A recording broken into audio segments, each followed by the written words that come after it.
Senang sekali Bapak Ibu dan saudara kasih Tuhan, malam hari kita kembali berjumpa dalam ibadah doa malam GKY Kelapa Gading. Malam hari ini kita sama-sama akan belajar satu kebenaran firman Tuhan. Mari saya mengajak kita sama-sama membuka satu bagian firman Tuhan dari kitab Pengkhotbah pasal yang ke-8 ayat 11 sampai 13. Oleh karena hukuman terhadap perbuatan jahat tidak segera dilaksanakan, maka hati manusia penuh niat untuk berbuat jahat. Walaupun orang yang berdosa dan yang berbuat jahat 100 kali hidup lama, namun aku tahu bahwa orang yang takut akan Allah akan beroleh kebahagiaan, sebab mereka takut terhadap hadiratnya. Tapi orang yang fasik tidak akan beroleh kebahagiaan, dan seperti bayang-bayang ia tidak akan panjang umur, karena ia tidak takut terhadap hadirat Allah. Saudara kasih Tuhan, andaikan kita tinggal di sebuah kampung, di mana orang-orang yang tinggal kampung itu adalah sebagian besar adalah orang yang kerjanya mencuri. Sebagian besar orang-orang sana ada orang yang kerjanya maling terhadap kampung lain. Dan ketika saudara tinggal di sana dan saudara melihat bahwa orang yang pekerjaannya hanya mencuri dan mencuri, hidup mereka semakin baik, hidup mereka semakin makmur. Mereka bukan hanya tidak ditangkap, mereka bukan hanya tidak dipenjara, tapi hidup mereka justru semakin bertambah baik. Rumah mereka semakin megah, rumah mereka semakin bertambah mewah, bahkan mobil dan barang mewah lainnya ada di rumah mereka. Kalau saudara ada di situ, mungkin saudara berpikir, kok begitu ya? Ini saya yang tidak mencuri, saya tidak melawan hukum, kok hidup saya justru susah? Kok hidup saya kok justru tidak lebih baik dari mereka? Sedangkan mereka yang mencuri, sedangkan mereka yang merampok, yang maling, justru hidup mereka semakin makmur, semakin kaya. Bukan hanya mereka tidak ditangkap di penjara, tapi justru mereka semakin menikmati kekayaan itu. Sedangkan saya yang hidup tidak seperti mereka, kok hidup saya tidak lebih baik dari mereka? Selaku jika saudara seperti mereka, jika saudara hidup dalam situasi kehidupan yang seperti itu, saudara mengatakan ini dunia yang terbalik. Ini dunia yang terbalik di mana saya tinggal saat ini. Bagaimana mungkin orang yang berbuat jahat, bagaimana mungkin orang yang berbuat tidak benar justru hidupnya semakin bagus, semakin baik, sedangkan orang yang hidupnya baik takut akan Tuhan justru hidupnya kelihatannya tidak bertambah baik. Nah saudara, ini ironis, suatu dunia yang terbalik. Suatu kehidupan di dalam dunia yang terbalik itu juga yang menjadi satu catatan yang dicatat oleh kitab Pengkhotbah. Bagaimana Pengkhotbah mempertanyakan bagaimana bahwa manusia ini sebenarnya sedang hidup di dalam dunia yang terbalik. Pengkhotbah menyoroti kehidupan manusia itu bukan satu kehidupan yang ideal, bukan kehidupan yang berjalan sebagaimana mestinya, tapi manusia sedang berada di dalam dunia yang terbalik. Suatu Pengkhotbah menyoroti bahwa kehidupan manusia itu dilihat bahwa adanya sekelompok orang yang berbuat jahat, sekelompok orang yang melakukan hal yang tidak benar, namun justru mereka itu tidak mendapatkan hukuman. Kalau saya baca ayat 11, mereka tidak segera mendapatkan hukuman. Nah saudaraku, karena mereka tidak mendapat hukuman, kita katakan bahwa, hati manusia itu selalu penuh niat untuk berbuat jahat. Karena hukuman tidak segera dilaksanakan, maka hati manusia itu penuh niat untuk berbuat jahat.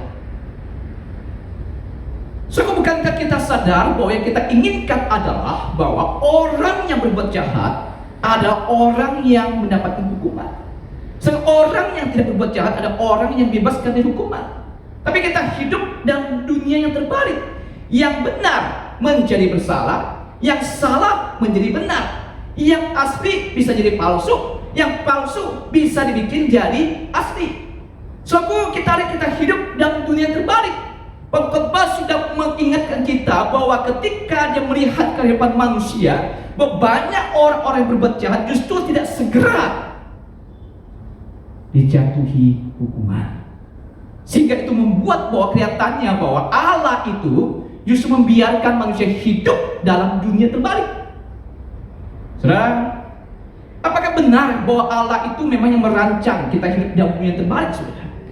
So, ketika Allah menciptakan dunia ini, ketika Allah menciptakan dunia dan seluruh isinya, Allah berkata bahwa ciptaannya itu baik. Maka ketika manusia diciptakan oleh Allah, Allah berkata sangat baik. So, berarti bahwa ketika Allah menciptakan dunia ini bukanlah dunia dalam kehidupan yang terbalik, tapi dunia yang normal. Namun dunia yang normal, dunia yang baik ini menjadi dunia yang terbalik ketika manusia jatuh dalam dosa pertama kalinya. Dunia yang baik menjadi dunia yang terbalik, di mana ketika manusia itu dalam dosa, maka manusia hidup dalam dunia yang terbalik. Manusia tidak lagi bisa melihat dirinya yang berbuat jahat, tapi justru manusia berusaha untuk mencari kambing hitam dan menjatuhkan kesalahan pada orang lain. Suatu itulah dimulainya kehidupan dunia yang terbalik ketika dosa jatuh kepada manusia. Jadi suatu jelas bahwa Allah sama sekali tidak pernah merancang kita hidup dalam dunia yang terbalik. Dan suatu selain pengkhotbah menggambarkan bahwa orang jahat itu tidak segera dihukum, sehingga kalau kita hidup di dalam dunia yang kita melihat bahwa kalau begitu betapa enaknya orang-orang yang berbuat jahat. Ketika orang jahat tidak segera dihukum, bahkan mungkin sampai mereka meninggal, sampai mereka mati pun mereka tidak mendapatkan hukuman apapun. So, kita mungkin merasa marah, kita mungkin merasa geram, kita mungkin merasa tidak bisa terima, saudaraku, dalam kondisi yang demikian. Kita mempertanyakan, jikalau demikian, kalau orang yang berbuat jahat tidak dihukum, kalau orang yang semakin bertambah jahat justru semakin bertambah jahat, dan bahkan hidup mereka semakin bertambah baik, kalau begitu buat apa saya menjadi orang yang konsisten dengan prinsip hidup yang saya pegang kalau begitu? Sesuatu ini yang menjadi satu perhatian daripada pengkhotbah, saudaraku. Maka saudara baca bahwa kalau saudara membaca ayat yang ke-12, bahwa walaupun orang berdosa dan berbuat jahat 100 kali hidup lama. Saudara, pengkhotbah menyoroti bahwa bahkan ada orang yang berbuat jahat itu justru lebih panjang umur, justru hidup bisa lebih lama daripada orang yang berbuat benar. Saudara, kalau kita sampai di sini, maka kita akan terjebak bahwa kita itu akan menjadi orang yang akhirnya melihat bahwa kalau begitu, buat apa saya mempertahankan prinsip hidup saya sebagai anak Tuhan? Bukan hanya kita tidak bisa mengubah dunia yang terbalik ini, bukan hanya kita tidak bisa berbuat apa-apa mengubah orang yang berbuat jahat ini, tapi justru dunia ini semakin bertambah jahat, yang jahat semakin bertambah jahat, yang bahkan semakin hidup mereka semakin baik kelihatannya. Kalau begitu buat apa kita sebagai anak Tuhan konsisten terhadap prinsip hidup kita sebagai anak Tuhan? Nah, saudara, di sini kita harus hati-hati, saudara, bahwa kita sadar bahwa jangan sampai ketika kita marah terhadap orang yang berbuat jahat, jangan sampai kita merasa kita tidak bisa berbuat apa-apa untuk menjatuhkan hukum kepada orang jahat. Kita menjadi orang yang hanya bertanya, berusaha kalau begitu lebih baik saya sama seperti mereka. Kita tidak lagi mau mengubah orang lain, kita tidak lagi mengubah dunia ini, tapi kita berkata kita lebih baik sama seperti mereka. Dan kita bertanya satu hal yang penting, apa yang menguntungkan bagi saya? Dari kegeraman, dari kemarahan dan dunia yang jahat, nah kita sendiri tidak bisa menerima semuanya, kita menjadi pesimis, Kita bukan hanya pesimis, tapi kita juga mulai bertanya, yang dunia terbalik ini, yang penting apa untungnya bagi saya? Kita mulai mengejar keuntungan yang menguntungkan bagi kita sendiri. Kita mengabaikan apa yang Tuhan kita mau lakukan di tengah-tengah hidup dalam dunia yang terbalik ini. Soalnya kita bisa terjebak. Yang penting apa untungnya bagi saya? Yang penting apa cuan bagi saya dalam dunia yang terbalik ini? Sehingga mungkin saudaraku, ketika saudara mengejar apa yang menjadi keuntungan itu, kita pun akhirnya bisa jatuh sama seperti orang yang hidup di dunia yang terbalik ini, saudara. Saudara, di sini kita melihat bahwa kita harus hati-hati sebagai anak Tuhan untuk kembali melihat apa yang Tuhan ingin kita lakukan, saudara. Karena Tuhan sudah memperingatkan bahwa orang yang berbuat jahat itu memang kelihatannya tidak segera dihukum oleh Tuhan. Tapi saudara mesti sadar bahwa setiap perbuatan jahat itu, maka sebenarnya sudah ada benih-benih kehancuran di dalam orang yang berbuat jahat itu.